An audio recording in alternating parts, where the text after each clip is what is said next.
Lawrence Kohlberg के नैतिकता का सिद्धांत, मोरल डेवलपमेंट थ्योरी। ये टॉपिक जो है 6 होगा। टॉपिक नंबर कौन सा है? 6। ये भी सेशन मोस्ट इम्पॉर्टेंट है सीटेट के लिए। लॉरेंस कोहलबर्ग से आजकल 2 साल से एक क्वेश्चन तो श्योरली देखा जा रहा है। तो देखते ही इसमें हम क्वेश्चन आंसर को भी देखेंगे और कॉन्सेप्ट को भी देखते हुए आगे बढ़ेंगे। लॉरेंस कोहलबर्ग कहाँ के मनोवैज्ञानिक थे? तो अमेरिका के मनोवैज्ञानिक थे। इन्होंने सिद्धांत कौन सा दिया था? तो नैतिकता का सिद्धांत या नैतिक विकास का सिद्धांत। यहाँ पे जो नैतिकता शब्द आई है इसका मतलब क्या होता है? तो नैतिकता वह गुण है जिसमें हमें सही और गलत की पहचान होती है। बच्चा अपने सामाजिक परिवेश से ही नैतिकता और अनैतिकता को जानता है। तो नैतिकता क्या है? तो सही और गलत की पहचान करना, यही क्या है? कर लेना नैतिकता है। और नैतिकता जो होती है समाज से ही सीखी जाती है। यानी समाज में जो मान्य है वह नैतिक है, जो चीज़ अमान्य है वह अनैतिक है। जैसे लड़की और लड़के की शादी हो कि एक दूसरे से मिले तो नैतिक है, अगर बगैर शादी के मिलते हैं तो अनैतिक है। तो ये सारी चीज़ें समाज द्वारा ही दी गई है। तो नैतिक और अनैतिक समझ गए होंगे, ये समाज की ही देन है। तो समाज जिस चीज़ को मान्यता देता है वह नैतिक है और जिस चीज़ को मान्यता नहीं देता वह अनैतिक है। इस चीज़ को देखने के लिए लॉरेंस कोहलबर्ग ने एक जो है अपने यहाँ कहानी सुनाते रहते थे और उस कहानी के माध्यम से नैतिकता की जांच करते थे। इसी में एक उनकी प्रसिद्ध कहानी है, हिंज की कहानी। तो देखते हैं हिंज की कहानी क्या है। तो हिंज की कहानी ये बहुत फेमस कहानी है इनकी, और इसी से पता करते थे कि बच्चे के अंदर कौन सी नैतिकता है। हिंज नामक एक व्यक्ति था जिसकी बीवी बहुत बीमार थी और यह बहुत ज़्यादा गरीब भी था। गरीब होने के साथ साथ और उसकी बीवी इतनी बीमार हो गई कि इलाज करने के लिए उसके पास पैसे नहीं थे। यहाँ तक कि वो सभी मित्रों रिश्तेदारों से पैसा इकट्ठा किया, फिर भी इलाज के लिए उतना पैसे नहीं हो पाए। और वहीं पे पास में एक डॉक्टर थे जो बीमारी इसकी पत्नी को हुई थी, उस बीमारी का इलाज केवल उसी डॉक्टर के पास था और वह जल्द ही जो है उस दवा की खोज की थी। तो वह बहुत ज़्यादा पैसे लेना चाहता था, बहुत ज़्यादा पैसे ऐंठना चाहता था कि मैं ही खोज किया हूँ तो इससे मैं एक बार में ही क्या बन जाऊँ? राजा बन जाऊँ। तो हिंज जो है पैसे इकट्ठा किया, लेकिन जो है वह डॉक्टर के यहाँ गया, बोला डॉक्टर साहब दवा दे दीजिए, इलाज जो है और पैसे मैं बाद में दे दूँगा। लेकिन डॉक्टर नहीं मानता है। तो फिर उसके बाद जो है वह हिंज जो है चोरी करके उस दवा को ले आता है। तो यही कहानी है। अब इसमें बच्चे से फिर पूछा जाता है, एक शब्द आता है नैतिक दुविधा। ये क्या है? Moral dilemma. सही और गलत के बारे में डिसीजन ना लेने की स्थिति नैतिक दुविधा कहलाती है। जैसे हिंज अगर चोरी करेगा तो पुलिस पकड़ लेगी और नहीं करेगा तो उसकी बीवी मर जाएगी। यानी सही और गलत के बीच अगर हम अटके हुए हैं उसी को कहा जाता है नैतिक दुविधा, मोरल डिलेमा। एक शब्द होता है नैतिक तर्कड़ा। ये शब्द का ही यहाँ पे खेल है, सभी शब्दों को ध्यान देना है। नैतिक तर्कड़ा क्या है? तो सही और गलत के बारे में डिसीजन लेने में शामिल प्रक्रिया को नैतिक तर्कड़ा कहते हैं। और किसी एक को चुन लेना, सही और गलत में से किसी एक को चुन लेना, तो वह जो है नैतिक तर्कड़ा होती है। जैसे हिंज ने चोरी को चुना, तो हिंज क्या किया? चोरी को चुन लिया, यानी चोरी कर लिया उस दवा को। अब इसी आधार पर लॉरेंस कोहलबर्ग ने अपने सिद्धांतों के प्रतिपादन किए हैं। और लॉरेंस कोहल ने नैतिकता के 3 लेवल बताए हैं और सभी लेवल के 2-2 लेवल बताए हैं। मुख्य रूप से 3 लेवल हैं और वैसे देखा जाए तो सभी के 2-2 लेवल यानी 6 लेवल। मुख्य रूप से 3 और उसके अंदर 2-2 तो 6। ये भी प्रश्न पूछ सकता है। अब सभी को एक एक देखते हुए चलते हैं। पहली है पाक रूढ़िगत नैतिकता का स्तर यानी प्री कन्वेंशनल स्टेज, जो 4 से 10 वर्ष तक के बालकों के अंदर पाई जाती है। इस अवस्था में बच्चों को सही और गलत के बारे में पता नहीं होता। इस अवस्था में नैतिक तर्कणा दूसरे लोगों के मानकों के अनुसार होती है। तो जैसे छोटा बालक परिवार में होगा, अगर वह छोटा है तो अगर वह कोई भी गलती करता तो उसे मार दिया जाता है, जिससे वह गलती जो है नहीं करता है। फॉर एग्जाम्पल, अगर घर में कोई रिश्तेदार आए और उसके पैर को नहीं टच किया यानी नमस्कार नहीं किया तो उसको मार दिया जाता है, तुमने क्यों जो है नमस्कार या प्रणाम नहीं किया। तो यहाँ पे जो बालक होता है यह मम्मी पापा के हिसाब से या किसी और के हिसाब से चलता है। तो पहली अवस्था जो प्राक रूढ़िगत नैतिकता का स्तर होती है इसी पर, यानी बच्चे का जो नैतिकता होती है दूसरों के मानकों के अनुसार होती है। इसको 2 भागों में बांटा गया है। पहला दंड एवं आज्ञा पालन उन्मुखता, यानी दंड पा करके जो है इसमें बच्चों की नैतिकता सजा और पालन पर आधारित होती है। यानी बच्चों को मारा पीटा जाता है तो वह सही और गलत काम को पहचान लेता और करता है। जब हिंद ने चोरी की तो बच्चों ने सोचा कि अगर वह चोरी करेगा तो उसे सज़ा मिलेगी। यानी जो छोटा बच्चा था वह मार खाया था, इसलिए वह सोचा अगर वह चोरी करता तो वह जो क्या होगा उसको सज़ा मिलेगी। दूसरी है साधनात्मक सापेक्षता तथा उन्मुक्ता। इसमें इस अवस्था को जैसे कि तैसे भी कहा जाता है, क्योंकि इसमें जैसा व्यवहार उसके साथ कोई करेगा वैसा ही खुद भी करेगा। जैसे एक बच्चे ने दूसरे बच्चे की पेंसिल तोड़ी तो दूसरा बच्चा भी उसका पेन तोड़ देता है। इसकी दूसरी स्टेज क्या है? साधनात्मकता, सापेक्षता और तथा उन्मुक्ता। जैसे कोई इसमें छोटा सा बालक होता है, अगर उसको एक थप्पड़ लगा दिए, तुम चाहे जो भी हो, पीएम सीएम चाहे जो भी हो, तो एक थप्पड़ वह भी लगा देगा। यानी तुम जैसा करोगे वैसा वह भी तुम्हारे साथ करेगा। तो इसे कहा, यह जो है दूसरी अवस्था पहले की होती है। दूसरा स्टेज है रूढ़िगत नैतिकता स्तर। कौन सा? रूढ़िगत नैतिकता स्तर। यह 10 से 13 वर्ष तक के बालकों के अंदर पाई जाती है। इस अवस्था में बच्चा दूसरे लोगों के मानकों को अपने अंदर समावेशित कर लेता है तथा उसी के अकॉर्डिंग सही या गलत का निर्णय करता है। यानी बचपन में जो चीज़ें सिखाई जाती है उसी चीज़ों को बच्चा जो है अब एक्सेप्ट कर लेता है और उसी के अनुसार जो है अपने आप को जो है काम कराता है या करता है। इसको भी 2 भागों में बांटा गया है। पहला अच्छा लड़का या लड़की बनने की उन्मुखता,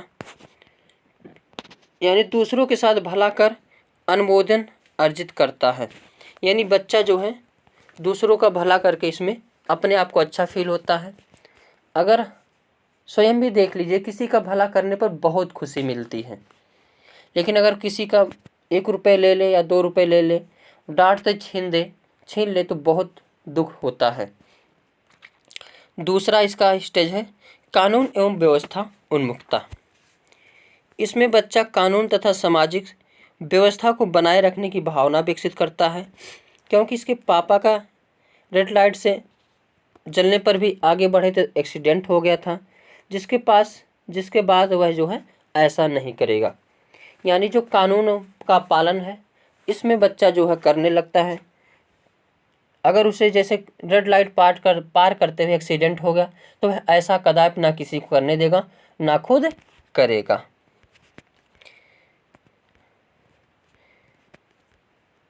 और तीसरा स्टेज है उत्तर रूढ़िगत नैतिकता, जो 13 वर्ष तक के ऊपर के बालकों में पाई जाती है। इसमें डिसीजन खुद लिए जाते हैं, ना कि समाज के जरिए क्या सही और क्या गलत। इसकी भी दो अवस्थाएं हैं। पहली अवस्था है सामाजिक अनुबंध उन्मुखता। इनमें किशोर मानते हैं कि नियम लोगों के भले के लिए है। अगर किसी नियम से किसी का नुकसान होता है तो ऐसे नियम को तोड़ देना चाहिए। अगर रेड लाइट तोड़कर उसके पापा की जान बच सकती है तो उसे क्या कर दो, तोड़ दो। इस अवस्था में बच्चा जान जाता है कि मतलब जो कुछ भी है वह समाज के लिए है। अगर समाज से उसका नुकसान हो रहा तो उसको क्या कर दो, उस नियम को तोड़ दो। आगे है सार्वभौमिक नैतिकता, नैतिक सिद्धांत उन्मुखता। सार्वभौमिक नैतिक सिद्धांत उन्मुखता क्या है? तो इसमें किशोर दूसरों के विचारों से नहीं बल्कि अपने खुद के मानकों के अनुसार व्यवहार करता है। इसमें किशोर दूसरों के फायदे के लिए अपनी जान पर भी खेल जाते हैं। जैसे आज़ाद भगत सिंह, चंद्रशेखर आज़ाद, बिस्मिल्लाह खां, ये सभी जो है इस स्टेज में जो होते हैं तो इसमें दूसरों के सुख के लिए अपने को बलिदान कर देते हैं और यह बहुत कम ही लोगों में पाया जाता है। तो आप सभी लोगों में से कौन कौन से हैं इस स्टेज में या कौन से स्टेज में हैं, कमेंट बॉक्स में ज़रूर बताएं। तो अब देखते हैं क्वेश्चन। पहला है लॉरेंस कोहलबर्ग के अनुसार नैतिक विकास के स्तरों का सही क्रम क्या है? पूर्व पारंपरिक, पारंपरिक, उत्तर पारंपरिक या पूर्व पारंपरिक, गैर पारंपरिक या उत्तर पारंपरिक? उत्तर पारंपरिक ये तो होगा नहीं, पारंपरिक ये भी नहीं होगा। तो पहला तो पूर्व प्राक संक्रियावस्था है। इसमें जो है पूर्व पारंपरिक, गैर पारंपरिक और उत्तर पारंपरिक यानी रूढ़िगत, पूर्व रूढ़िगत और उत्तर रूढ़िगत। तो इसमें B option is the correct answer होगा। कौन सा? बी ऑप्शन, क्योंकि इसमें उत्तर रूढ़िगत तो लास्ट स्टेज है, पारंपरिक तो सेकंड है, तो पूर्व हो गया, गैर पारंपरिक और उत्तर पारंपरिक। अगला क्वेश्चन है, ये सब सीटेट का क्वेश्चन प्रीवियस ईयर है। लॉरेंस कोहलबर्ग के नैतिक तर्क के किस स्तर पर बच्चे आमतौर पर मानते हैं कि लोगों को समाज की अपेक्षाओं पर खरा उतरना चाहिए और अच्छे तरीकों से व्यवहार करना चाहिए? तो पहले में तो है नहीं, क्योंकि उसमें दूसरों मानकों के अनुसार होता है। उत्तर संक्रियात्मक अवस्था, तो इसमें लिखा है समाज की अपेक्षाओं पर खरा उतरना और अच्छे तरीकों से व्यवहार करना चाहिए। तो पूर्व संक्रियात्मक तो है नहीं, उत्तर है नहीं, पूर्व पारंपरिक या पारंपरिक स्तर, तो इसमें जो हो जाएगा पूर्व पारंपरिक स्तर। आगे देखते हैं, कैरल गिलिंगटन ने कोहलबर्ग के नैतिक विकास के सिद्धांत की आलोचना की है, क्यों? देखो, कैरल गिलिंगटन महोदय यह एक जो है महिला मनोवैज्ञानिक थी और इन्होंने लॉरेंस कोहलबर्ग ने जो सिद्धांत दिए हैं उसका खंडन करते हुए एक नए सिद्धांत का प्रतिपादन किए। और इन्होंने बताया कि लॉरेंस कोहलबर्ग ने जो भी सिद्धांत दिए हैं वह केवल पुरुषों के लिए दिए हैं, बालकों यानी बालिकाओं को नहीं दिए हैं। तो इन्होंने इनका खंडन करते हुए बोले हैं कि जो महिलाओं की अलग सोच होती है, इस नियम पर महिलाएं नहीं उतर सकती। तो इसमें जो है क्या कहा गया है, कैरल गिलिंगटन ने कोहलबर्ग के नैतिक विकास के सिद्धांत की आलोचना की, क्यों? समाजवादी संज्ञानात्मक दृष्टिकोण से नहीं, नारीवादी दृष्टिकोण से तो हाँ। इन्होंने नारीवादी को बताया कि जो है लॉरेंस कोहलबर्ग ने नारीवादी के ऊपर नहीं प्रयोग किए, नहीं उनके हिसाब से सोचे, इसलिए जो है कैरल गिलिंगटन जो है नारीवादी दृष्टिकोण से लॉरेंस कोहलबर्ग को गलत ठहराती है। तो इसमें अनुवांशिक तो है नहीं, केस अध्ययन नहीं, तो इसमें B option is the correct answer. अगला क्वेश्चन है,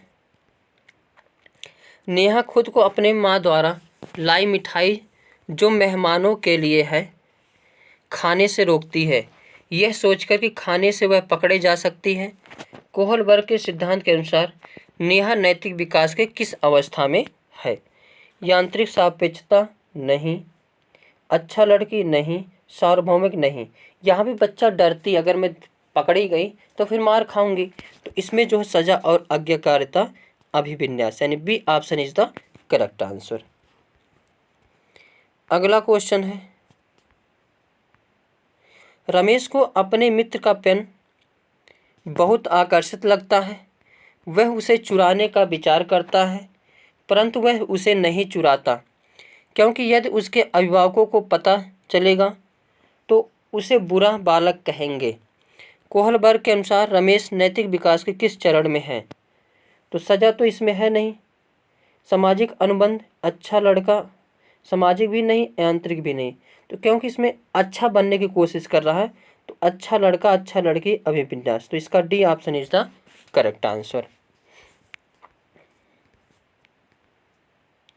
तो आज के सेशन एंड ऑथर्स, पुस्तक और लेखक, यहाँ से एक क्वेश्चन कभी कभार देखने को मिल जाते हैं सीटेट में।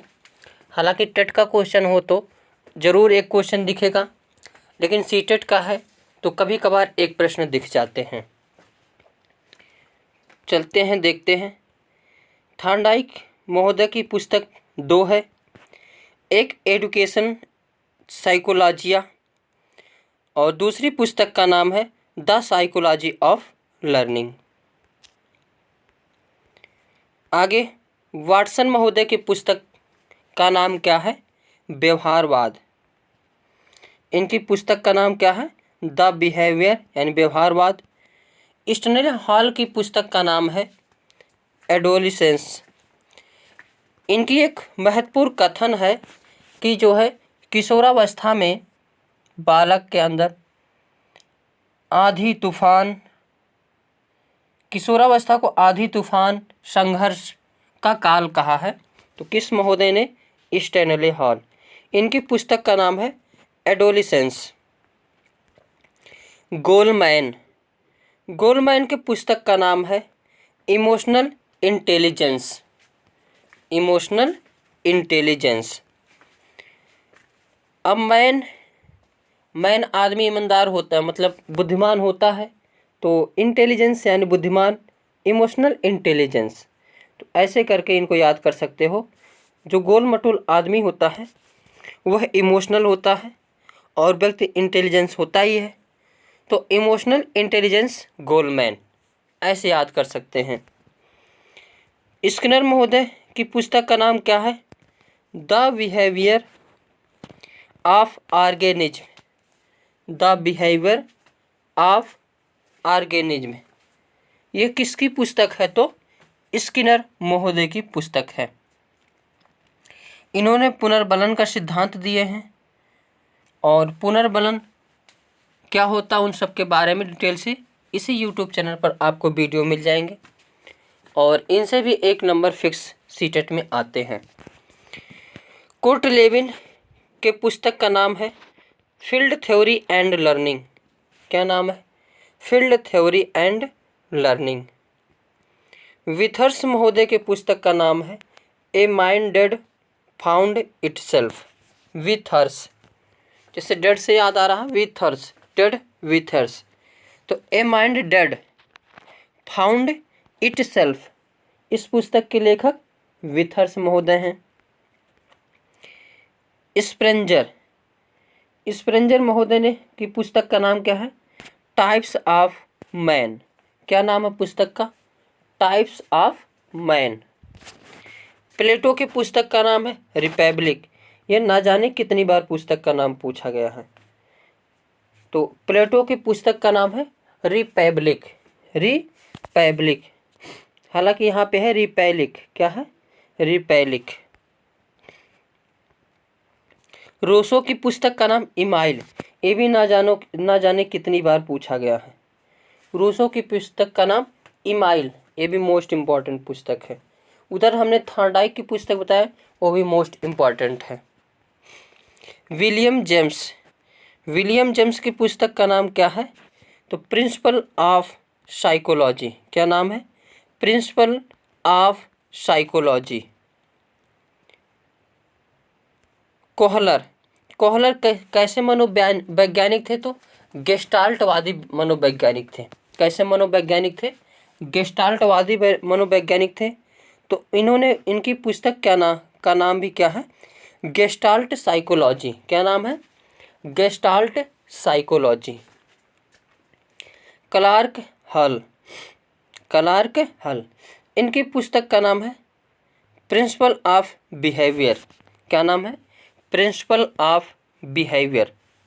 हाल से ऐसे पूछ सकते हो क्या हाल चाल है, तो हाल से याद कर सकते हो बिहेवियर यानी आदत। तो आदत तो उसकी ठीक नहीं, तो बार बार पूछो क्या हाल चाल है, वह गुस्सा हो जाएगा। तो हाल मतलब बिहेवियर। तो प्रिंसिपल ऑफ बिहेवियर की पुस्तक के लेखक क्लार्क हल। फ्रायड महोदय, फ्रायड की पुस्तक का नाम क्या है? Interpretation of dreams. फ्रायड महोदय ने जो है माइंड के डिस्कस किए हैं, तो माइंड के रूप में बताया है, यानी मनोविश्लेषणात्मक सिद्धांत का प्रतिपादन किए हैं। तो यहाँ से याद कर सकते हो मनोविश्लेषणात्मक यानी माइंड यानी कल्पना, ड्रीम्स, तो द इंटरप्रिटेशन ऑफ ड्रीम्स के पुस्तक के लेखक फ्रायड महोदय। Stanley Hall, adolescence, John Dewey, how we think. John Dewey की पुस्तक का नाम है how we think. Erik Erikson, यहाँ पे रहेगा इरिक एरिक्सन। इनकी पुस्तक का नाम है चाइल्डहुड एंड सोसाइटी। क्या है? Childhood and society. जीन पियाजे, आगे है जीन पियाजे, तो the psychology of childhood. Albert Bandura कौन से सिद्धांत का प्रतिपादन किए हैं? तो सामाजिक, तो सोशल फाउंडेशन। इनकी पुस्तक का नाम है सोशल फाउंडेशन, यानी सामाजिक फाउंड पाना, सामाजिक चीज़ कैसे पाते। तो इन्होंने सिद्धांत ही दिया है जो बच्चे जो समाज से सीखते, सामाजिक अधिगम का सिद्धांत। तो सोशल फाउंडेशन की पुस्तक के लेखक Albert Bandura. Sudhir Kakkar, most important, तो childhood society in India. Abraham Maslow की पुस्तक का नाम क्या है? Motivation and personality. मोटिवेशन से भी क्वेश्चन पूछे जाते हैं, तो मोटिवेशन यानी मोटिवेट यानी मैस्लो, तो अब्राहम मैस्लो पुस्तक का नाम motivation and personality. James Bruner के पुस्तक का नाम है the process of education. James Bruner शिक्षा से संबंधित है, तो ब्रूनर यानी ऐसे याद कर सकते हैं ब्रूनर से the process of education. Tall man की पुस्तक का नाम क्या है? तो पर्पज बिहेवियर एनिमल। टॉलमैन, टाल दो मैन को, जैसे नहीं जानवर होते हैं, एनिमल होते हैं, तो अगर आप व्यक्ति को देख लिए तो मार देते हैं, यानी टाल दो इनको, सड़क से अपने रास्ते से हटा दो। तो इसी प्रकार याद कर सकते हैं द जो है पर्पज बिहेवियर एनिमल यानी टॉलमैन। तो द पर्पज बिहेवियर एनिमल पुस्तक के लेखक टॉलमैन। जॉन डेवी के पुस्तक का नाम क्या है? Social and society. आधारित है समाजीकरण से जितने जो है, इस सेशन में हम समाजीकरण की परिभाषा, कॉन्सेप्ट और जो PYQ पूछे गए हैं उन सभी को आज के सेशन में हम देखेंगे। तो चलते हैं, आगे बढ़ते हैं। समाजीकरण क्या है? तो समाजीकरण यह एक ऐसी प्रक्रिया है जिसमें मानव समाज द्वारा सीखता है और यह पूरे जीवन तक निरंतर चलती है। समाजीकरण की प्रक्रिया, प्रोसेस ऑफ सोशलाइजेशन। पहला है पालन पोषण। बालकों के समाजीकरण में पालन पोषण का ज़्यादा प्रभाव पड़ता है, क्योंकि अगर बच्चे का पालन पोषण अच्छे तरीके से नहीं होता तो बच्चा समाज के साथ समायोजन करने में कठिनाई महसूस करता है। इसका सिंपल बात देख लो, अभी जिस स्टेज में हम लोग हैं इसमें माँ बाप, भाई बहन सभी लोग अपना साथ छोड़ देते हैं। और इस समय अगर कोई काम आता है तो मित्र काम आता है। समाज भी दूर और बहिष्कार करने लगता है। अगर देखा जाए, अगर तुम्हें पूरे समाज का सपोर्ट मिल रहा है, परिवार का सपोर्ट मिल रहा है, भाई बहन का सपोर्ट मिल रहा है, तब तो सभी से लगाव रहेगा। लेकिन इस स्टेज में जॉब जल्दी आ नहीं रही है, तो जिससे सभी लोग एक जो है आपसे दूर भाग रहे हैं। तो यहाँ यानी समाजीकरण किसके द्वारा सीखा जा रहा है? समाज के द्वारा ही, परिवार के द्वारा ही। तो जैसा बिहेवियर वो आपके साथ या हम लोगों के साथ करेगा, हम लोग भी उसके साथ वैसा ही व्यवहार करेंगे। तो पालन पोषण का पूरा प्रभाव पड़ता है। अगर मम्मी पापा, भाई बहन सबका प्यार मिला तो सबके प्रति लगाव रहेगा। अगर सबका प्यार नहीं मिला तो उसके प्रति लगाव नहीं रहेगा। तो पालन पोषण भी जो है महत्वपूर्ण भूमिका निभाता है। दूसरा, सहयोग यानी कोऑपरेशन। बच्चा समाज के सहयोग से ही समाज का हिस्सा बनता है। जैसे जैसे बालक अपने साथ अन्य व्यक्तियों का सहयोग पाता है, वैसे वैसे वह दूसरों लोगों के साथ अपना सहयोग भी प्रदान करना आरंभ कर देता है। इस स्टेज में हमने बताया सभी लोग साथ छोड़ देते हैं। अगर साथ जो व्यक्ति साथ देता है, हम उसके, अगर इसमें हम लोग दुख की घड़ी में हैं तो इसमें जो व्यक्ति साथ देता है यानी कोऑपरेशन करता है, सहयोग करता है, हम भी उसके साथ होते हैं। अगर समाज भी मेरे साथ है तो समाज के साथ रहूँगा। तो सहयोग भी क्या करता है, एक अपना महत्वपूर्ण भूमिका निभाता है। अनुकरण के माध्यम से भी समाजीकरण होता है। अनुकरण का अर्थ होता है नकल करके सीखना। बच्चा बड़ों की बातों को अनुकरण करके सीखता है और समाज का हिस्सा बन जाता है। यानी समाज जिस प्रकार उसके प्रति बिहेवियर या व्यवहार करेगा, बिल्कुल वैसे ही वह समाज के प्रति व्यवहार करता है। तो अनुकरण में भी जो है समाजीकरण में महत्वपूर्ण भूमिका निभाती है। पुरस्कार एवं दंड यह भी महत्वपूर्ण भूमिका निभाता है। जब बालक समाज के आदर्शों तथा मान्यताओं के अनुसार व्यवहार करता है तो लोग प्रशंसा करते हैं। इसके विपरीत जब बालक असामाजिक व्यवहार करता है तो उसे दंड मिलता है, जिसके भय से वह ऐसा कार्य दोबारा नहीं करता। आगे, समाजीकरण की इकाइयों के प्रकार। यहाँ से भी एक क्वेश्चन इम्पोर्टेंट है। बच्चे समाजीकरण के मुख्यतः 2 तरह की एजेंसी काम करती है। यानी बच्चे का समाजीकरण करने के लिए कितनी एजेंसी काम करती है? 2। एक होता है सक्रिय एजेंसी, एक होता है निष्क्रिय एजेंसी। ये जो सक्रिय और निष्क्रिय के एग्जाम्पल है, ये वेरी वेरी इंपॉर्टेंट है और यहीं से क्वेश्चन जो है सीटेट में पूछे जाते हैं। तो उसमें पूछा जाएगा समाजीकरण के गौड़ जो है एजेंसी कौन सी है, मुख्य एजेंसी कौन सी है, द्वितीयक एजेंसी कौन सी है।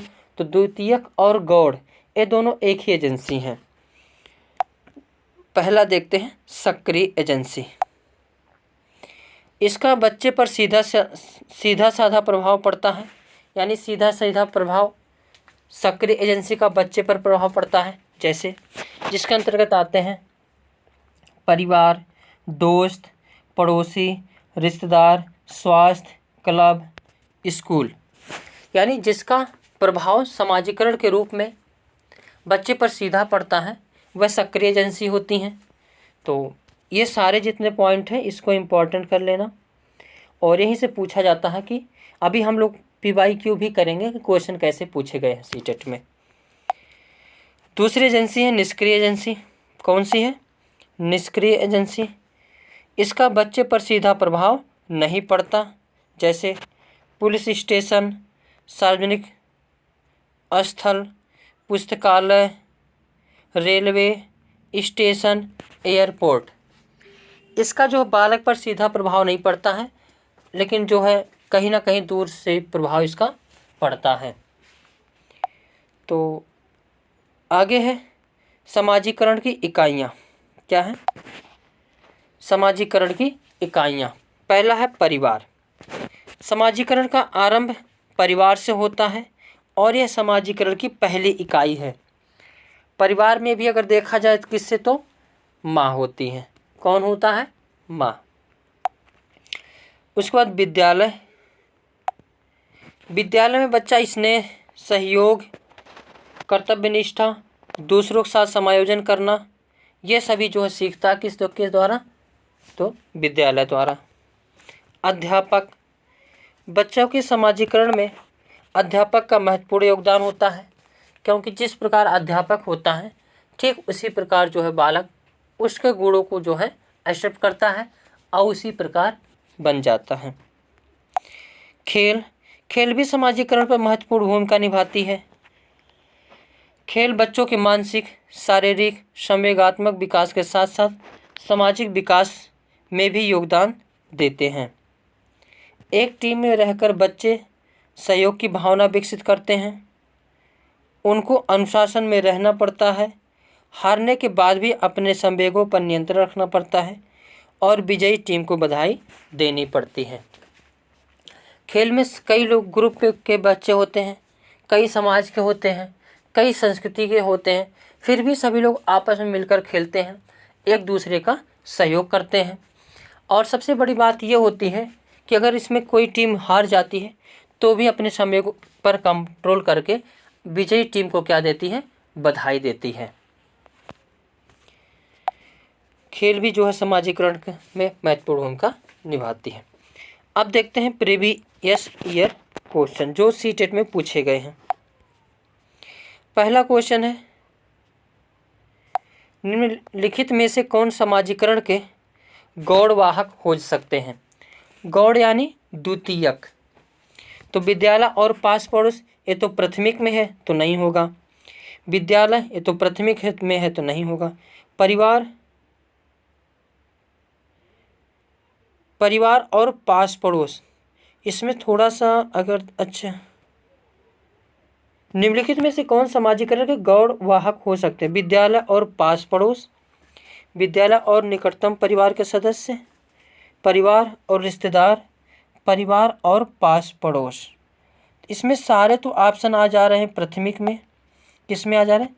क्योंकि विद्यालय नहीं, विद्यालय जो द्वितीयक में आता है और पास पड़ोस फर्स्ट में। विद्यालय और निकटतम परिवार के सदस्य, परिवार और रिश्तेदार, परिवार और पास पड़ोस। अगर इसमें हम देखें तो परिवार के सदस्य ये तो आ जाएगा मुख्य में, और परिवार और रिश्तेदार ये भी मुख्य में आ जाएगा। परिवार और पास पड़ोस ये भी हम यहाँ से देख सकते हैं। अगर परिवार है तो यानी मुख्य में आएगा, परिवार है मुख्य में आएगा, परिवार है मुख्य में आएगा। तो इसमें गौड़ पूछा जा रहा है तो विद्यालय और पास पड़ोस, इसका जो है first option is the correct answer हो जाएगा।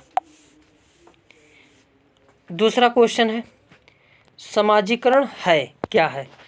सामाजिक मानदंडों में परिवर्तन, शिक्षक एवं पढ़ाए गए बीच के संबंध नहीं, समाज के आधुनिकीकरण की नहीं, समाज के मानदंडों के साथ अनुकूलन, सामाजिक मानदंडों में परिवर्तन, ये नहीं है। और यहाँ पे मानदंडों नहीं रहेगा, ये मानदंडों है। क्या है? मानदंडों के साथ अनुकूलन। तो इसमें D option is the correct answer हो जाएगा। अगला क्वेश्चन है, शिक्षा के संदर्भ में समाजीकरण से तात्पर्य है सामाजिक मानदंडों का सदैव अनुपालन करना, अपने सामाजिक मानदंड बनाना, समाज में बड़ों का सम्मान करना। तो ये सब गलत हैं। सामाजिक वातावरण अनुकूलन और समायोजन, इसका D option is the correct answer. बता दें सारे क्वेश्चन जो PYQ सीटेट के हैं। अगला क्वेश्चन है, समाजीकरण की प्रक्रिया में शामिल नहीं है, ये बताना है। मूल्य एवं विश्वासों का अर्जन, अनुवांशिक संरक्षण, कौशलों का अर्जन, संस्कृति की रीतियों और मानदंडों को सीखना। तो समाजीकरण की प्रक्रिया में शामिल नहीं है। मूल्य एवं विश्वासों का अर्जन ये तो शामिल है, अनुवांशिक संरक्षण एवं संस्कृत रीतियों मानदंड सीखना ये भी है, कौशलों का अर्जन ये भी है। तो इसमें बी ऑप्शन, क्योंकि अनुवांशिक जो है, हालांकि इस प्रश्न में नहीं पूछा है तो नहीं पूछा है तो ये नहीं होगा, क्योंकि ये आनुवंशिक से संबंधित है। और जबकि बात हो रही समाजीकरण की और पूछा नहीं है, तो नहीं का भाई नहीं option is the correct answer. अगला क्वेश्चन है, निम्नलिखित में से कौन सा द्वितीयक समाजीकरण एजेंसी का उदाहरण है? विद्यालय मीडिया, ये तो द्वितीयक है। मीडिया और पास पड़ोस तो नहीं, मीडिया परिवार पास पड़ोस नहीं, परिवार नहीं, तो इसमें A option is the correct answer. अगला क्वेश्चन है, निम्नलिखित में से कौन सा द्वितीयक समाजीकरण एजेंसी का उदाहरण है? ये तो प्रश्न लग रहा वही वाला है, आगे देखते हैं। परिवार एवं पास पड़ोस बच्चों के समाजीकरण की प्राथमिक एजेंसियां हैं या मध्य एजेंसियां हैं, द्वितीयक या मनोवैज्ञानिक? तो मनोवैज्ञानिक है नहीं, द्वितीयक है नहीं, मध्य है नहीं, तो प्राथमिक एजेंसी है। परिवार एवं पास पड़ोस ये जो है कौन सी एजेंसी है? प्राथमिक एजेंसी है। अगला, बस आज के सेशन में आसक्तता से अधिगम आसक्तता क्या होता है? तो अधिगम में होने वाली कठिनाई को ही अधिगम आसक्तता कहते हैं। इसमें देखें तो अधिगम आवश्यकता एक प्रकार के बीच संगति है, यहाँ पे आवश्यकता नहीं रहेगा। अधिगम आसक्तता एक प्रकार के बीच संगति है जो बच्चों के सीखने की क्षमता को प्रभावित करती है। यदि बच्चों का बौद्धिक स्तर 90 या इससे भी अधिक हो सकता है, लेकिन फिर भी यह बच्चे दूसरे बच्चों की तुलना में पढ़ाई में थोड़े कमज़ोर होते हैं। और अधिगम आसक्तता कई प्रकार से होते हैं, और आज के सेशन में हम प्रश्नों को भी देखेंगे और पॉइंट को भी देखते हुए आगे बढ़ेंगे। अधिगम आसक्तता में बच्चे जो हैं पढ़ने के लिए चिंता, शब्दों या अक्षरों को पहचानने में कठिनाई, निम्न स्तरीय शब्दावली कौशल, पहले पढ़े हुए पाठ को समझने या याद करने में कठिनाई का अनुभव करता है।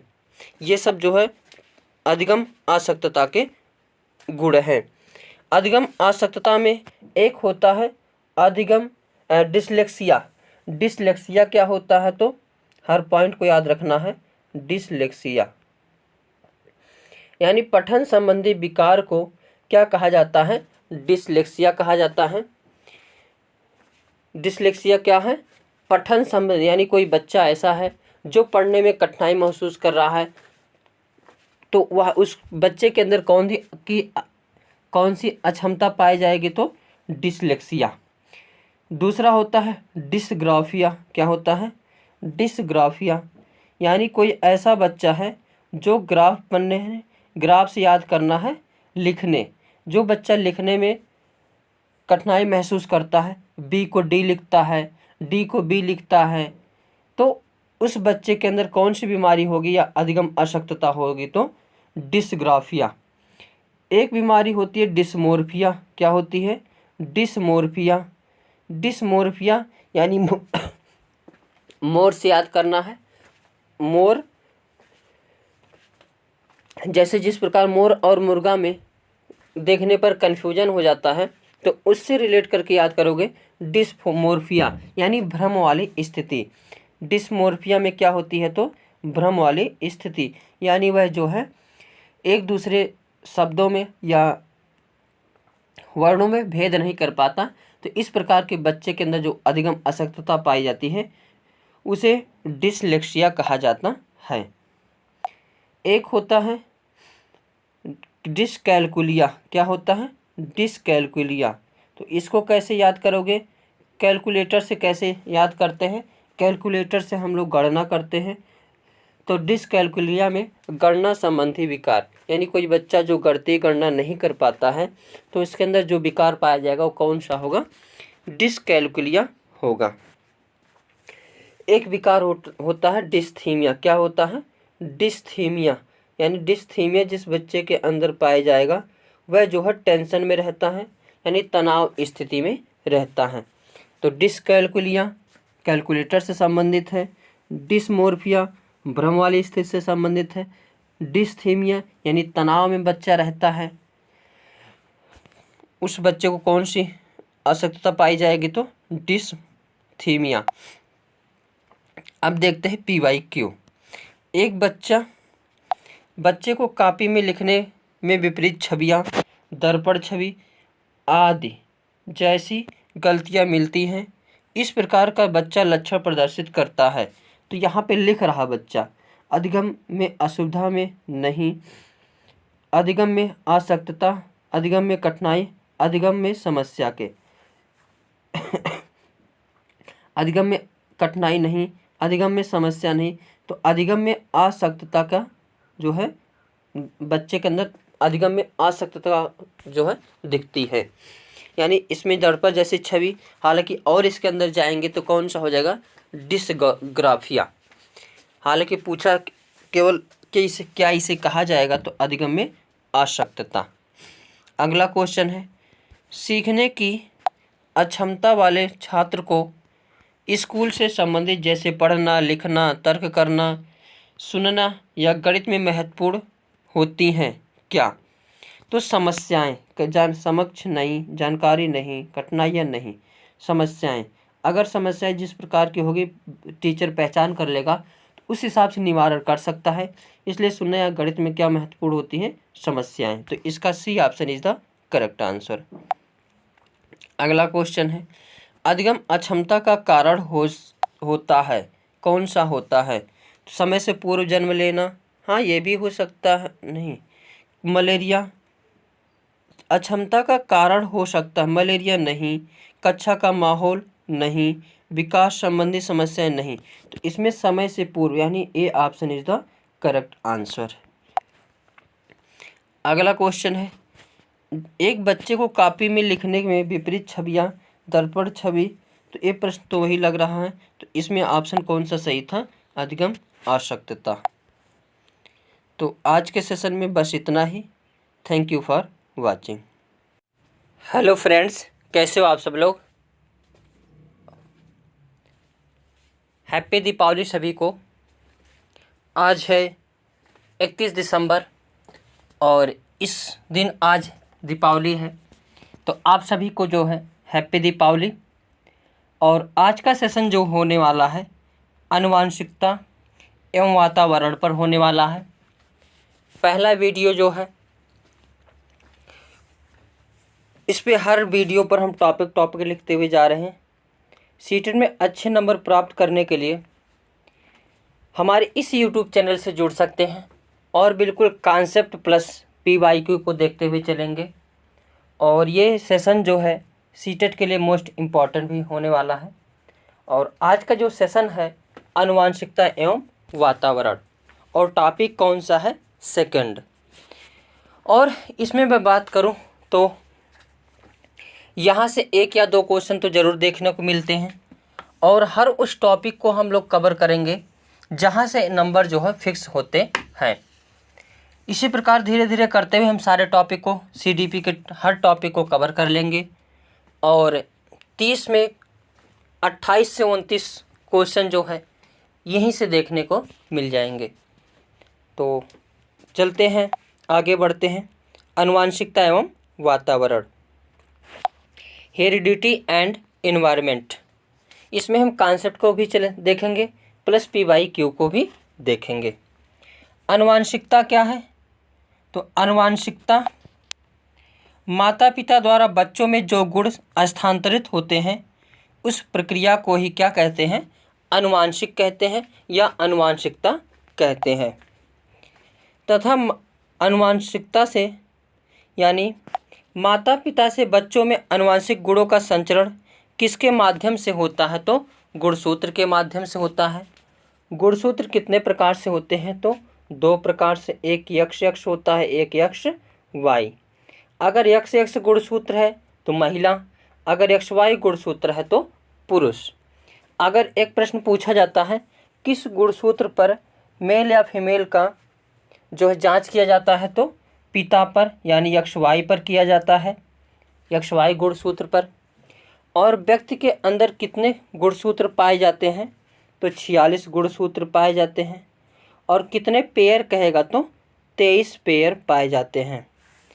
और लिंग का निर्धारण किस पर होता है? तो पिता पर होता है यानी XY पर होता है।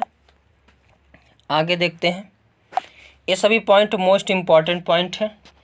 वंशानुक्रम ही निर्धारित करते हैं कि व्यक्ति के व्यक्तित्व और बुद्धि को कितना अधिक विकसित किया जा सकता है। ये सभी पॉइंट जो है हर एग्जामिनेशन में यानी क्वेश्चन पूछे गए PYQ का एग्जाम्पल है, और इसको जो है हर एक पॉइंट को वेरी वेरी इम्पोर्टेंट कर लीजिएगा, और इससे जो है नोट्स भी बना सकते हैं, और नोट्स बनाने पर आपको जो है एग्जामिनेशन पर बहुत बेनिफिट मिलेगा। तो देखते हैं आगे। अनुमानसिकता अनुमानसिक गुणों का संगठन है जो बच्चों को अपने माता पिता या पूर्वजों से गर्भावस्था में ही प्राप्त होते हैं।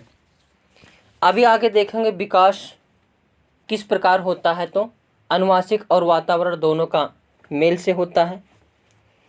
तो यहाँ पे क्या कहा गया है कि अनुवांशिक गुणों का संगठन है, अनुवांशिकता अनुवांशिक गुणों का संगठन है जो बच्चों में माता पिता या पूर्वजों से गर्भावस्था में ही प्राप्त होता है। वंशानुक्रम व्यक्ति की जन्मजात विशेषताओं का पूर्ण योग है। ये भी प्रश्न पूछा जाता है कि वंशानुक्रम क्या है, तो जन्मजात विशेषताओं का पूर्ण योग है। वंशानुक्रम या अनुवांशिक गुण प्रत्येक व्यक्ति को अपने माता पिता से प्राप्त होता है जो स्थिर है। इसको वेरी वेरी इंपॉर्टेंट कर लीजिए कि प्रश्न पूछा जाता है कि अनुवांशिक गुण जो है कैसा है, तो स्थिर है। वातावरणीय प्रभाव से अनुवांशिक गुणों को दिशा व दशा मिलती है, इसलिए वातावरण सामाजिक संरचना का गत्यात्मक पहलू है, जबकि वंशानुक्रम कैसा होता है, तो स्थिर होता है। BN झा के अनुसार वंशानुक्रम क्या है, तो व्यक्ति की जन्मजात विशेषताओं का पूर्ण योग है। आगे देखते हैं अनुवांशिकता के महत्वपूर्ण सिद्धांत। पहला सिद्धांत क्या है, इसके 3 सिद्धांत हैं।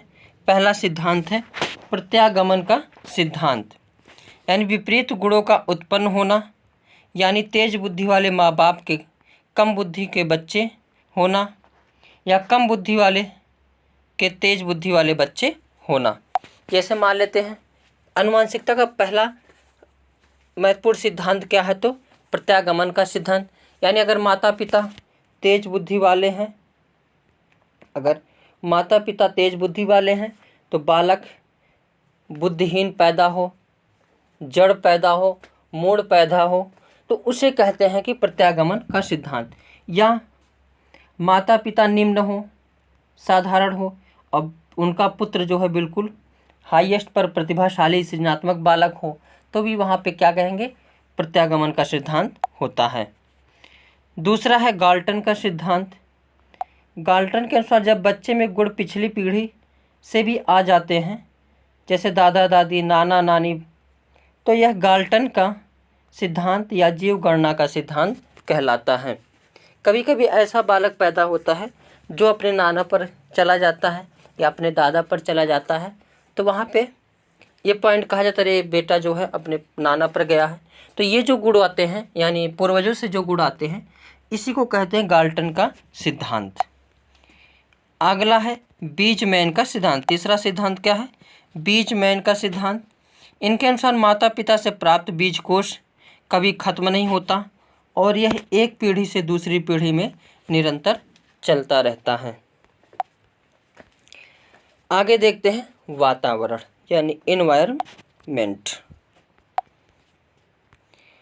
वातावरण यानी वातावरण को सामान्यतः पर्यावरण के नाम से जाना जाता है, जिसका शाब्दिक अर्थ है चारों ओर से ढका हुआ।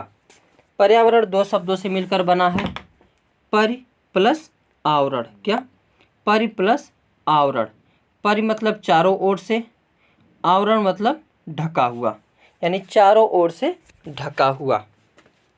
अर्थात कोई वस्तु अपने चारों ओर से जिन वस्तुओं से घिरी होती हैं उसे उसका वातावरण कहते हैं। जैसे हमारे चारों तरफ क्या है, आप सभी के चारों तरफ घर, मंजिल, अब सोए होंगे तो रजाई, गद्दा, ये सब जो यानी जो जीवन को प्रभावित करते हैं वे सभी वातावरण के अंतर्गत आते हैं।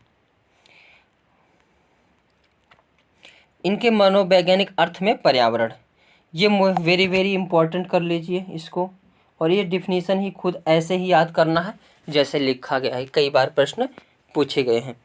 रोश महोदय के अनुसार वातावरण वह सब कुछ है जो किसी वस्तु के चारों ओर से घेरे रहता है और उसे प्रत्यक्ष प्रभाव डालता है।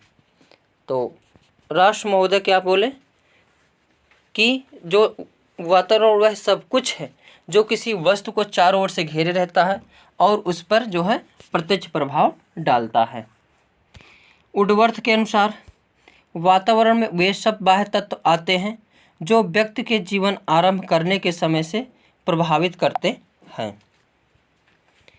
डी इलियट के अनुसार किसी भी चेतन पदार्थ की इकाई के प्रभावकारी उद्दीपन एवं अंतःक्रिया के क्षेत्र को वातावरण कहते हैं। पी जिसबर्ड के अनुसार जो किसी एक वस्तु को चारों ओर से घिरे हुए हो, उस पर प्रत्यक्ष प्रभाव डालता हो, वह उस वस्तु का वातावरण होता है। विकास, ये very very important, most important, कि विकास क्या होता है, तो वंशानुक्रम और वातावरण की अंतःक्रिया का योग है। और यहाँ तक कि वुडवर्थ महोदय ने बताया कि विकास जो है यानी इन्वायरमेंट और आनुवांशिक गुणों का मल्टीपल है। विकास तभी होता है, यानी वुडवर्थ महोदय के अनुसार H गुणे E, ये फार्मूला इन्होंने दिया है। इस फार्मूले को कई बार पूछा जाता है। डेवलपमेंट यानी विकास, H मतलब हेरिडिटी यानी अनुवांशिक, और E मतलब इन्वायरमेंट यानी वातावरण। विकास जो है वातावरण और अनुवांशिक गुणों के मल्टीपल है। अनुवांशिक क्या होता है, तो अनुवांशिक क्षमता प्रदान करता है, जबकि वातावरण क्षमता को विकसित होने का अवसर देता है। हालांकि कुछ मनोवैज्ञानिकों ने कहा कि जो मानव के विकास पर अनुवांशिक गुणों का प्रभाव रहता है, जबकि कुछ लोगों ने कहा कि केवल जो है वातावरण का प्रभाव पड़ता है, और जबकि कुछ लोगों ने कहा किसी एक के बिना जो है संभव नहीं है, यानी दोनों का अति आवश्यक है। यानी विकास होने के लिए वातावरण और अनुवांशिक गुण दोनों होने चाहिए।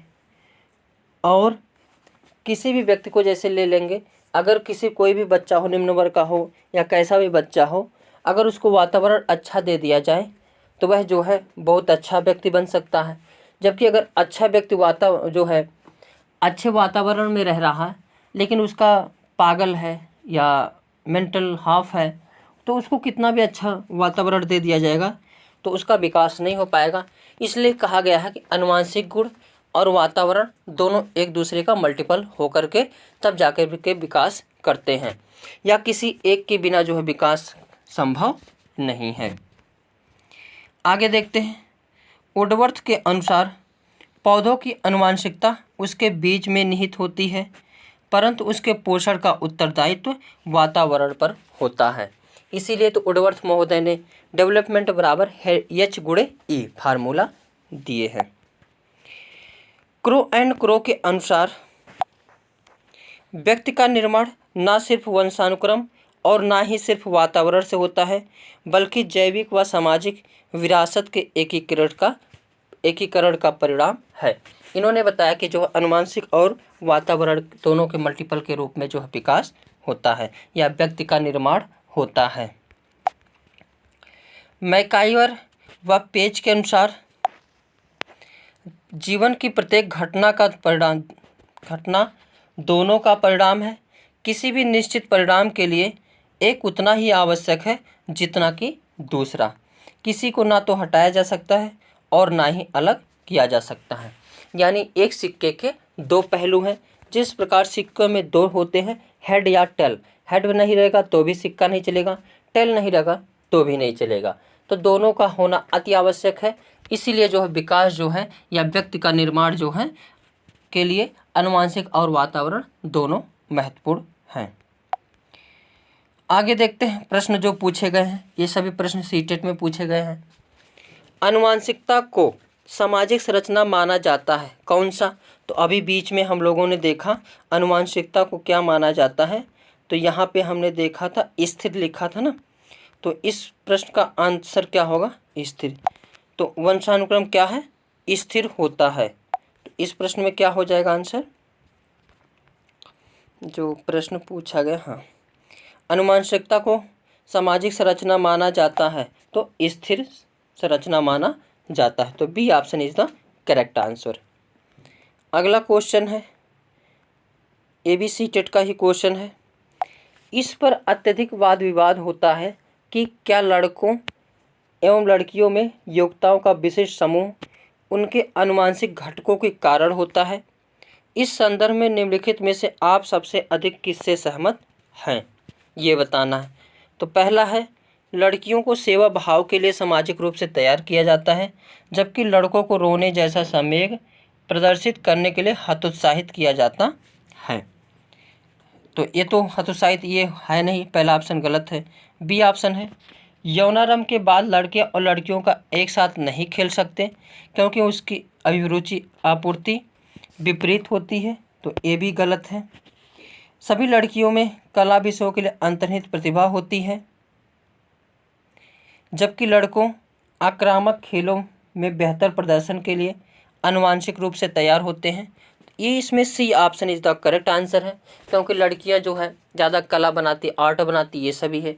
हालांकि एक चैप्टर लैंगिक रूढ़िवादिता, तो उसमें हम इसको देखेंगे, लेकिन अभी इसमें देख लेते हैं कि लड़कियों को ज़्यादातर कहा जाता है गाना गाएं या सिंगिंग, मतलब कला आर्ट करें, जबकि बालक जो होते हैं खेल में जाते, क्रिकेट फुटबॉल ये सभी खेलते हैं। तो इसमें सी ऑप्शन गलत सही है। डी ऑप्शन लड़के सेवा भाव वाले नहीं हो सकते, तो ये गलत है।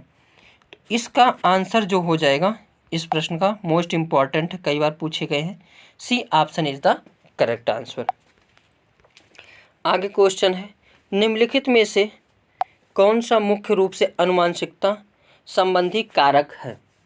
समकक्ष व्यक्तियों के समूह के प्रति अभिवृत्ति नहीं, चिंतन पैटर्न नहीं, सामाजिक गतिविधियों में भागीदारिता नहीं। आँखों का रंग ये जो है किसके अंतर्गत आता है, तो आनुवंशिकता के अंतर्गत आता है। जो आँखों का रंग, बाल, ये सारी चीज़ें किसके अंतर्गत आते हैं, तो आनुवंशिकता के अंतर्गत। तो इस प्रश्न का answer C is the correct answer. अगला क्वेश्चन है, क्या बच्चे इसलिए भाषा अर्जित करते हैं क्योंकि उन्हें आनुवंशिक रूप से ऐसा करने से पूर्व प्रवृत्ति होती है, या उनके माता पिता प्रारंभिक अवस्था से ही उन्हें गहन रूप से सिखाते हैं। प्रश्न आवश्यक रूप से दर्शाता है क्या विकास एक सतत प्रक्रिया है या एक असतत प्रक्रिया, नहीं, ये नहीं दर्शाता। भाषा के विकास पर संज्ञान, नहीं, ये भी नहीं। बहुकारक योग्यताओं के रूप में विकास, नहीं। प्रकृति और पोषण पर बहस, तो अभी देखे हैं, कोई कहता है जो है वातावरण जरूरी है, कोई कहता है आनुवंशिक। तो ये जो बातें हैं इसमें भी जो है प्रकृति और पोषण पर बहस की बातें करता है। तो इसका C option is the correct answer. आगे क्वेश्चन है, बच्चों के व्यवहार को समझने के लिए विद्यार्थियों के घर के वातावरण का महत्वपूर्ण स्थान है तथा इससे प्राप्त सूचना को प्रभावशाली शिक्षा शास्त्र के निर्माण से जोड़ा जा सकता है। यह तत्व अधिगम के किस सिद्धांत से संबंध है। रचनावादी तो है ही नहीं, सामाजिक रचनावादी नहीं, व्यवहारवादी नहीं, क्योंकि यहाँ पे बोला है कि वातावरण का महत्वपूर्ण स्थान है, किसी बच्चों को समझना है, तो यानी पारिस्थितिकी, यानी इसका जो है D option is the correct answer. आगे क्वेश्चन है, प्रकृति पोषण विवाद निम्नलिखित में से किससे संबंधित है। प्रकृति पोषण विवाद, तो व्यवहार एवं वातावरण, नहीं। वातावरण एवं जीव विज्ञान, नहीं। वातावरण एवं पालन पोषण, नहीं। आनुवंशिकी एवं वातावरण, तो इसमें जो है प्रकृति पोषण विवाद क्या है, तो आनुवंशिकी एवं वातावरण। तो इसका D option is the correct answer. आगे प्रश्न है, व्यक्तियों में एक दूसरे से भिन्नता क्यों होती है। वातावरण के प्रभाव के कारण, ये तो सही लग रहा है, लेकिन देखते हैं और ऑप्शन। जन्मजात विशेषताओं के कारण, नहीं। वंशानुक्रम और वातावरण के बीच अन्योन्य क्रिया के कारण, तो वुडवर्थ महोदय ने ही बताया है कि H×E, तो इसमें C option is the correct answer. प्रत्येक व्यक्ति को उसके माता पिता से जीनों का भिन्न समुच्चय प्राप्त होने का, नहीं, तो इसमें C option is the correct answer. अगला क्वेश्चन है, 16 वर्ष की लड़की खेल कूद में असाधारण योग्यता का प्रदर्शन करती, ये भी वेरी वेरी इंपॉर्टेंट क्वेश्चन है, कई बार दिखा है। उसके माता पिता दोनों ही खिलाड़ी हैं, उसे नित्य प्रशिक्षण देते हैं, बहुत संभव है कि उसकी क्षमताएं निम्नलिखित दोनों के बीच परस्पर प्रतिक्रिया का परिणाम है। इसमें ऑप्शन देखते हैं, आनुवंशिकता और पर्यावरण। तो ये तो सही है, क्योंकि आनुवंशिक गुण भी है कि मम्मी पापा खिलाड़ी हैं और वातावरण भी वैसा ही दिया जा रहा है। तो ये जो इसका आंसर क्या हो जाएगा, D is the correct answer. तो आज के सेशन में बस इतना ही। Thank you for watching.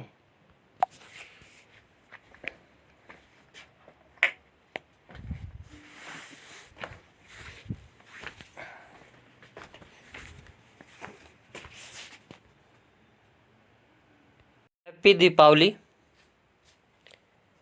आज इस सेशन में हम बात करेंगे समावेशी शिक्षा, इंक्लूसिव एजुकेशन, और आज ये टॉपिक फर्स्ट है। आप अगर सीटेट का एग्ज़ाम देना चाहते हैं तो इस यूट्यूब चैनल को सब्सक्राइब कर लें, और जो मोस्ट इम्पॉर्टेंट टॉपिक हैं हर एक उस टॉपिक को कवर किया जाएगा और टॉपिक नंबर वाइज रहेगा। आप इसको पढ़ करके आसानी से सीटेट में अच्छे नंबर प्राप्त कर सकते हैं। तो इस YouTube चैनल को सब्सक्राइब कर ले, ताकि यहाँ से जो भी वीडियो अपलोड किया जाए सबसे पहले आपके यहाँ पहुँचे।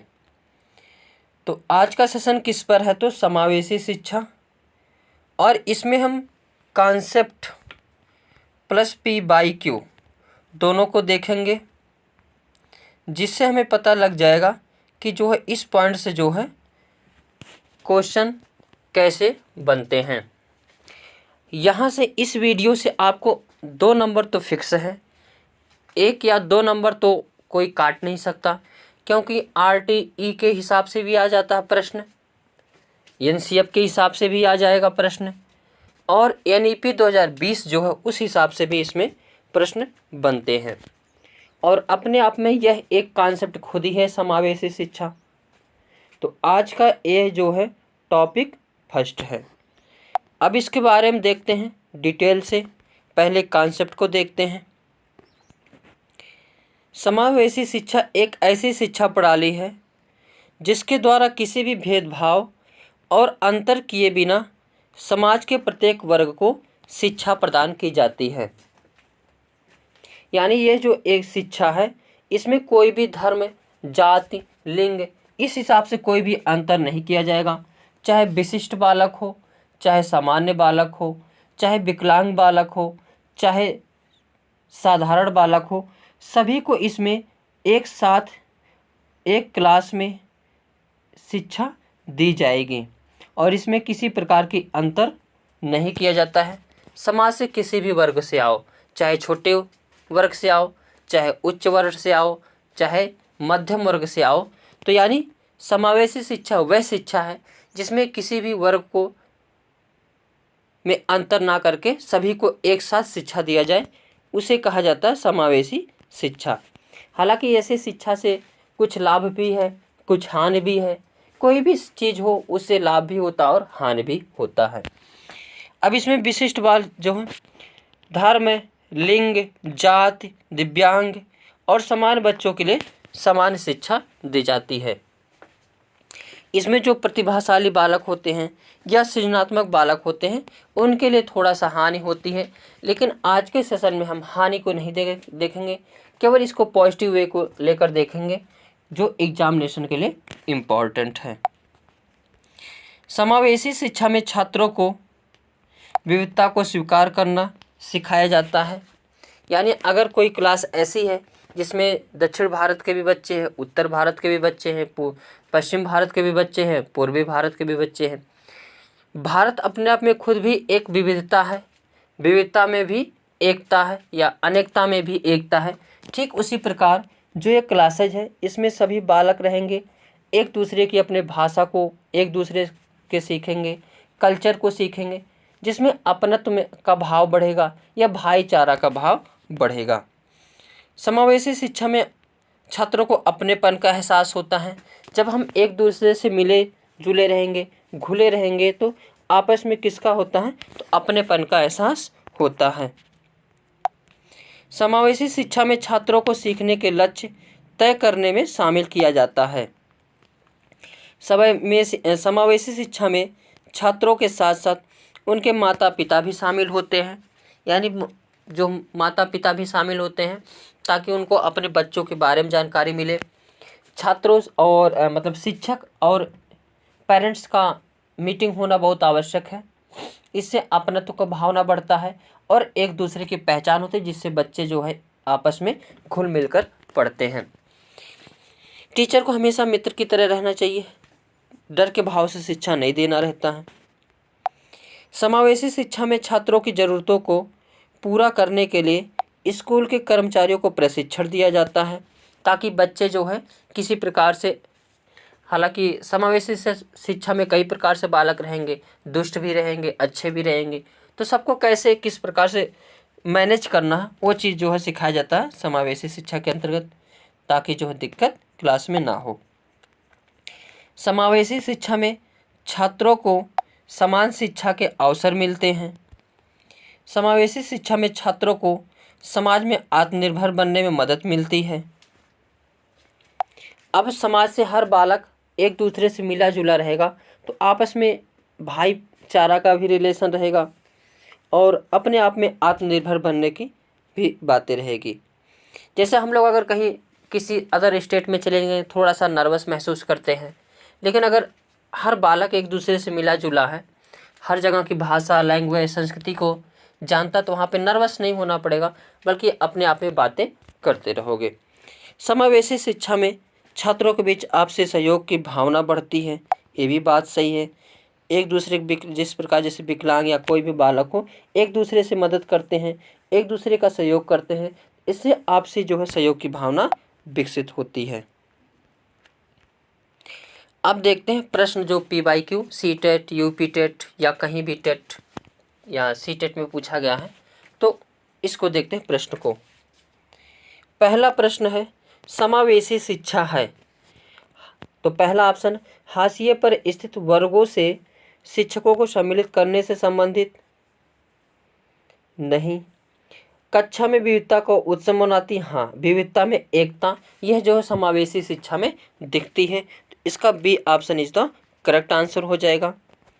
देखो यहाँ पे दाखिले संबंधी कठोर तो करना ही नहीं, मतारोपण करना ही नहीं, तो इसमें B option is the correct answer. अगला क्वेश्चन है समावेशी शिक्षा मानती है कि हमें व्यवस्था जो है बच्चे के अनुरूप बदलना चाहिए या बदलना है। ए जो है बातें कहता है कि जो है शिक्षा किसके लिए बनी है, बालकों के लिए नहीं, बल्कि बालक जो है शिक्षा बालकों के लिए बनी है या बालक शिक्षा के लिए, तो इसमें सही है शिक्षा बालकों के लिए बने हैं। यानी समावेशी शिक्षा मानती है कि हमें व्यवस्था किसके अनुरूप करनी है, तो बच्चे के, तो इसका first option is the correct answer. आगे क्वेश्चन है सभी के लिए विद्यार्थियों में सभी की शिक्षा निम्नलिखित में से किसके लिए प्रचार वाक्य हो सकता है। सशक्तिशील शिक्षा, नहीं। सहयोगात्मक शिक्षा, नहीं। पृथक शिक्षा, नहीं। तो इसमें जो समावेशी शिक्षा है ये ऑप्शन यानी B option is the correct answer. आगे क्वेश्चन है वंचित समूह के विद्यार्थियों को सामान्य विद्यार्थियों के साथ साथ पढ़ना चाहिए, इसका अभिप्राय है। तो हमने अभी बताया कि समावेशी शिक्षा वह होती जहाँ विशेष, विशिष्ट, सामान्य, विकलांग, साधारण सभी एक साथ एक क्लास में शिक्षा लेते हैं, उसे क्या कहते हैं, समावेशी शिक्षा। चाहे वंचित बच्चा हो, चाहे पिछड़ापन हो, चाहे जो भी बालक हो, तो समावेशी शिक्षा, तो इसका B option is the correct answer. अगला क्वेश्चन है समावेशी शिक्षा, इस समावेशी कक्षा में एक शिक्षक को विशिष्ट शैक्षिक योजनाओं को तैयार नहीं करना चाहिए, तो गलत। कभी कभी तैयार, गलत। सक्रिय रूप से तैयार करना चाहिए, ये सही ऑप्शन है। तैयार करने के लिए हतोत्साहित, देखो बच्चों को जो है एक्टिव रखना है, पैसिव नहीं रखना है, और मोटिवेट करते रहना, हतोत्साहित नहीं करना। तो ये सब तो नेगेटिव टैग वर्ड वैसे ही गलत हो जाएगा। तो इसका C option is the correct answer. अगला क्वेश्चन है, निम्नलिखित संरचनाओं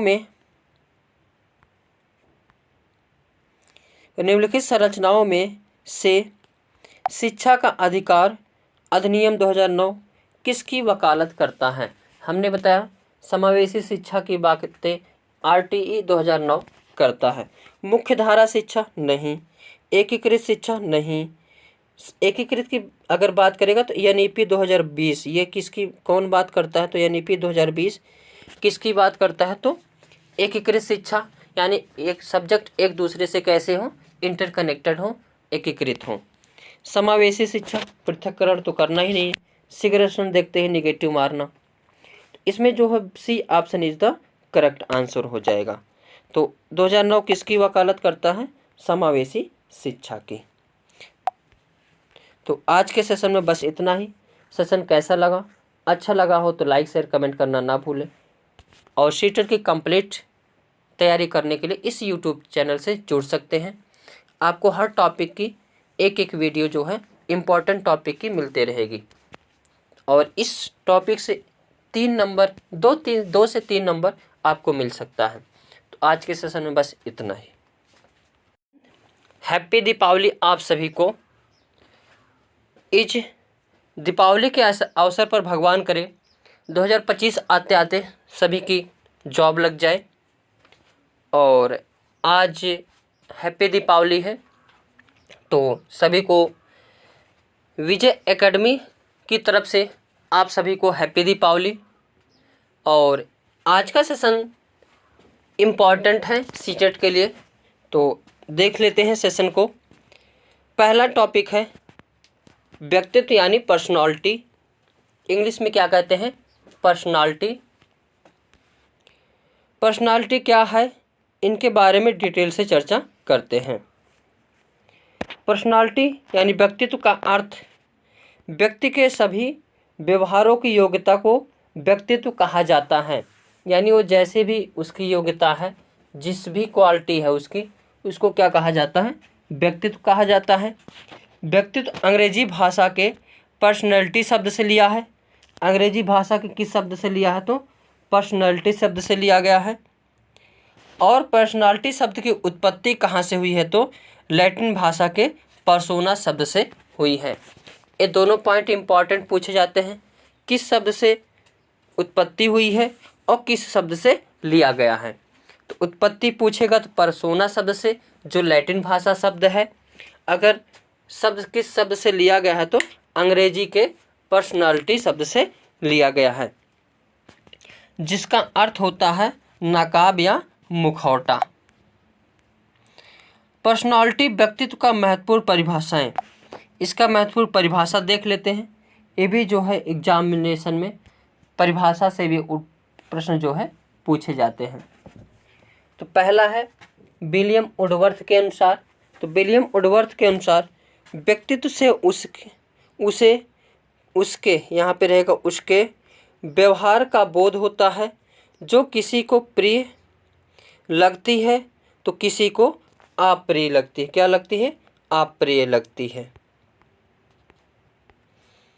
वैलेंटाइन के महोदय के अनुसार इन्होंने व्यक्ति की जन्मजात और अर्जित प्रवृत्तियों का योग बताया है। यानी व्यक्ति किस घर में जन्म लिया है, उसके माता पिता की क्या क्वालिटी है, और यह किस समाज में रह रहा है, उन सभी योग्यताओं का योग किसने बताया है?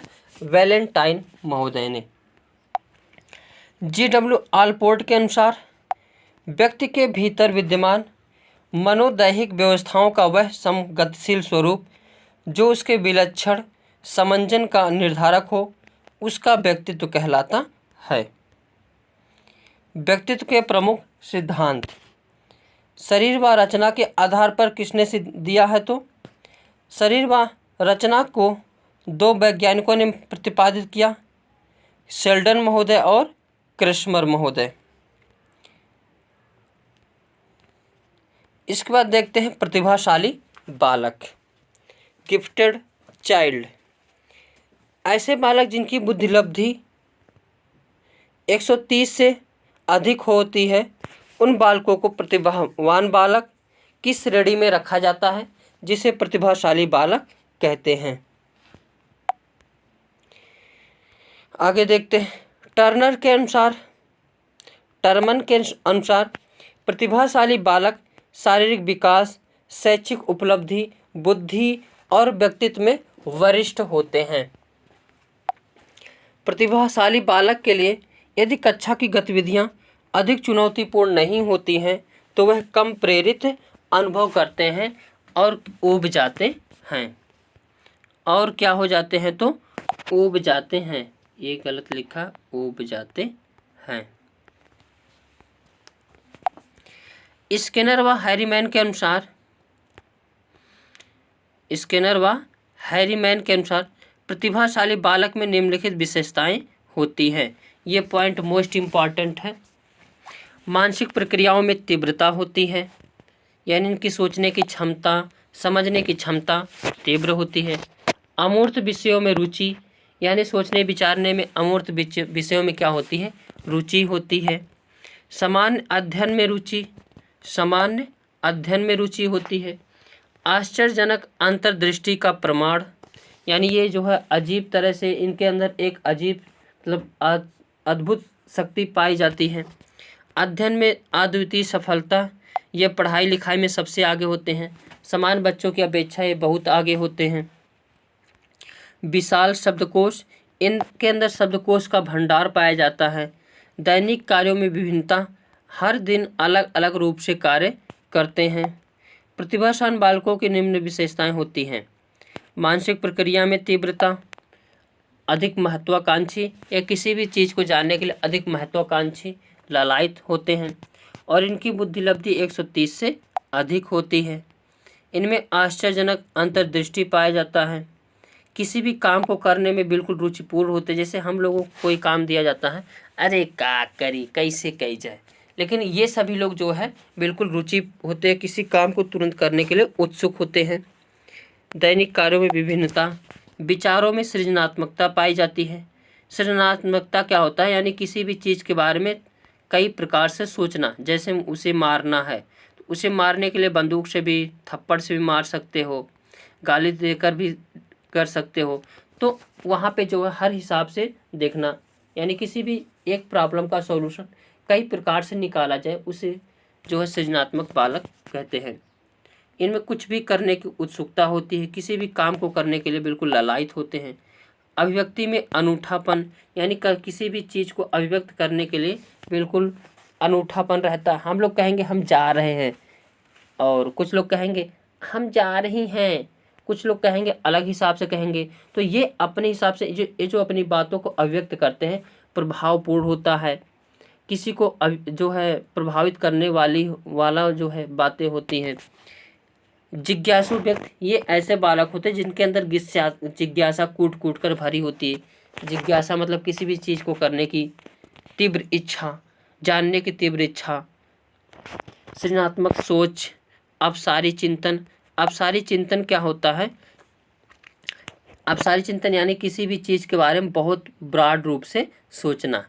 अपसारी चिंतन ये मैथ में भी पूछा जाता है। अपसारी चिंतन वह चिंतन होता है जिसका जो है आंसर बहुत बड़ा होता है, कोई निश्चित नहीं होता है। जैसे दिल्ली की विशेषता बताओ, अपनी विशेषता बताओ, तो इसका एक आंसर नहीं हो सकता, इसके कई सारे आंसर हो सकते हैं। तो कई सारे आंसर किस चीज़ के अंतर्गत आते हैं? अपसारी चिंतन के अंतर्गत आते हैं।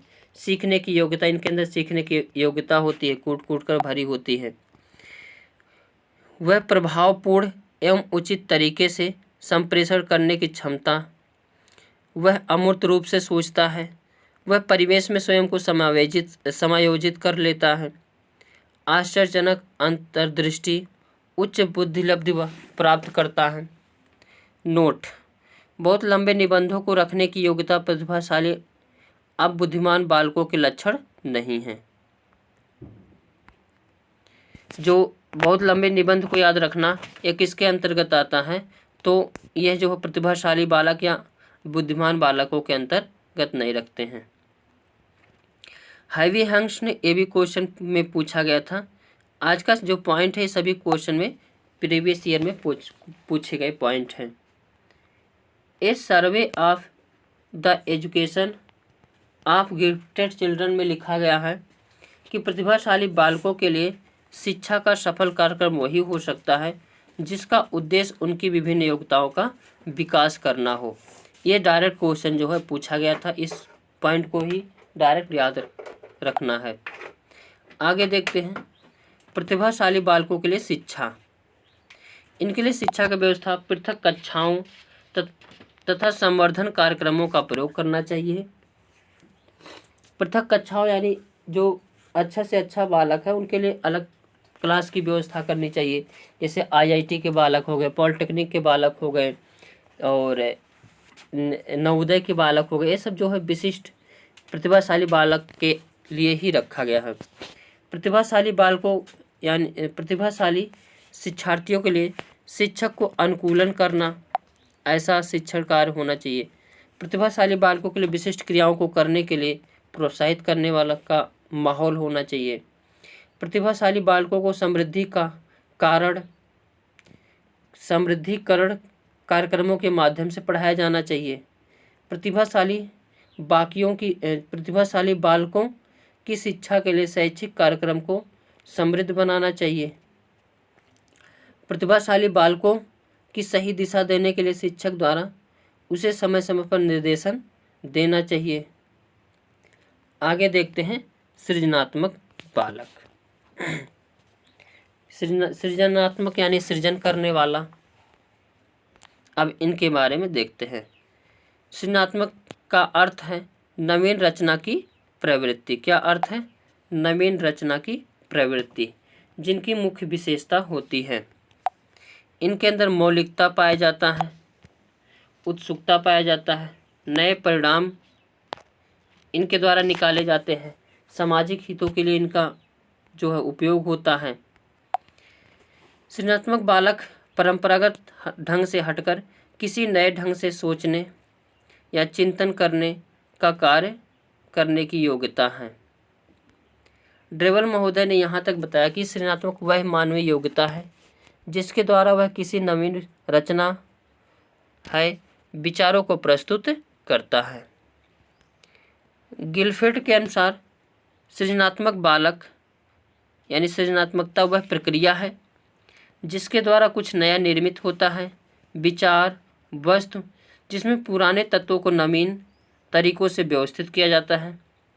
नवीन सृजन किसी समस्या का समाधान प्रस्तुत करता हो। सृजनात्मक शिक्षार्थी वह है जो पार्श्व चिंतन और समस्या समाधान में अच्छा हो। टॉरेंस ने सृजनात्मक बच्चों की 84 विशेषताओं की एक सूची बनाई है। उनमें से कुछ महत्वपूर्ण सूची को देखते हैं जो एग्जामिनेशन में पूछे गए हैं। जैसे कठिन कार्यों को करना। क्या है? कठिन कार्यों को करना इस सृजनात्मक बालकों की कुछ मुख्य विशेषता है। रचनात्मक आलोचना। आलोचना दो प्रकार से होते हैं, एक पॉजिटिव एक निगेटिव। लेकिन जो है एक जो अच्छी आलोचना होती है उसे वह रचनात्मक आलोचना इनके अंदर यानी सृजनात्मक बालक के अंदर पाई जाती है। रहस्यात्मक खोजों के प्रति आकर्षित होना। यह किसी भी रहस्यमयी बात होते हैं उसके प्रति ये आकर्षित होते हैं। संवेगात्मक रूप से संवेदनशील होना। सृजनशील बालक कैसे होते हैं? तो जिज्ञासु होते हैं, साहसी होते हैं, बहिर्मुखी होते हैं, महत्वाकांक्षी होते हैं, नवाचारी होते हैं, समायोजन करने की क्षमता होती है, लचीलापन का गुण पाया जाता है। सृजनात्मक बालकों में विस्तारण की क्षमता होती है। सृजनात्मक बालक में उत्प्रेरित गुण पाया जाता है, किसी को भी ये प्रभावित उत्प्रेरित कर सकते हैं। इनके अंदर मौलिकता का गुण पाया जाता है, सामाजिकता के लक्षण पाए जाते हैं, यह जो नए परिणाम की खोज करते रहते हैं। सृजनशील एक विचार है जो एकदम नए विचार या पुराने विचारों में नए विचार का समावेशन होता है। सृजनात्मक बालकों की चिंतन अपसारी होते हैं, प्रतिभाशाली बालकों के भी चिंतन कैसे होते हैं? अपसारी होते हैं। यदि कोई शिक्षक किसी सृजनात्मक बच्चों की पहचान करना चाहता है, ये प्रश्न पूछा गया था, तो उसे बच्चों को विस्तृत रूप से अवलोकन करें, विशेष रूप से जब वह समस्याओं को हल करता हो, तब जो है सृजनात्मक बालकों की पहचान होती है। अपसारी चिंतन क्या होता है? तो जब किसी बालक को चिंतन करने के विकल्प और विचारों को अलग अलग दिशाओं फैलाने का अवसर दिया जाता है, तो इसे अपसारी चिंतन या आउट ऑफ बॉक्स कहा जाता है। सृजनशील बालकों में धारा प्रवाहिता होती है, यानी किसी भी चीज़ को पढ़ने में धारा प्रवाह एक लय में होता है। सृजनशील बालकों में उत्सुकता कूट कर पाई जाती है। सृजनशील बालकों में लचीलापन पाए जाते हैं, यानी रिगिड नहीं होते हैं। सृजनशील बालकों में स्वतंत्रता पाई जाती है। अब प्रश्न को देखते हैं, सृजनात्मक बालक क्या है? तो बुद्धि पहला ऑप्शन है। बुद्धि का एक प्रकार जो कौशलों से संबंधित हो, जो संचित किए गए ज्ञान और अनुभव पर निर्भर करता हो, ये तो सही लगता है। बी है, बुद्धि का एक प्रकार जो संसाधन की गति को शामिल करते हुए सूचना प्रक्रमण कौशलों पर अत्यधिक निर्भर होता है। बी ऑप्शन है। समस्याओं की मौलिकता और औपचारिक समाधानों की पहचानने अथवा तैयार करने की योग्यता, तो ये इसमें सी ऑप्शन बहुत अच्छा लग रहा है।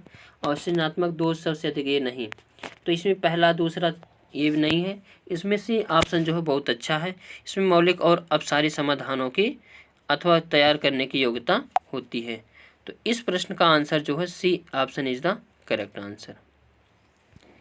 अगला क्वेश्चन है, सृजनशील का प्रमुख तत्व क्या नहीं है? मौलिकता तो है, धारा प्रवाहिता है, लचीलापन है, लेकिन अनुशासन नहीं है। तो नहीं पूछा है, तो इसका B option is the correct answer.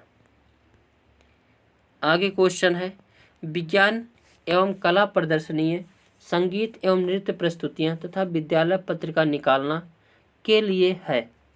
अब यहाँ पे हम ऐसे लगा सकते हैं, विद्यालय पत्रिका निकालना शिक्षार्थियों को सृजनात्मक मार्ग उपलब्ध कराने के लिए। बी ऑप्शन है, विभिन्न व्यवसायों के लिए विद्यार्थियों को, देखो व्यवसाय के लिए तो करना ही नहीं है, विद्यालय का नाम रोशन करने के लिए नहीं, अभिभावकों को संतुष्ट नहीं, तो इसमें A option is the correct answer हो जाएगा। तो आज के सेशन में बस इतना ही। Thank you for watching.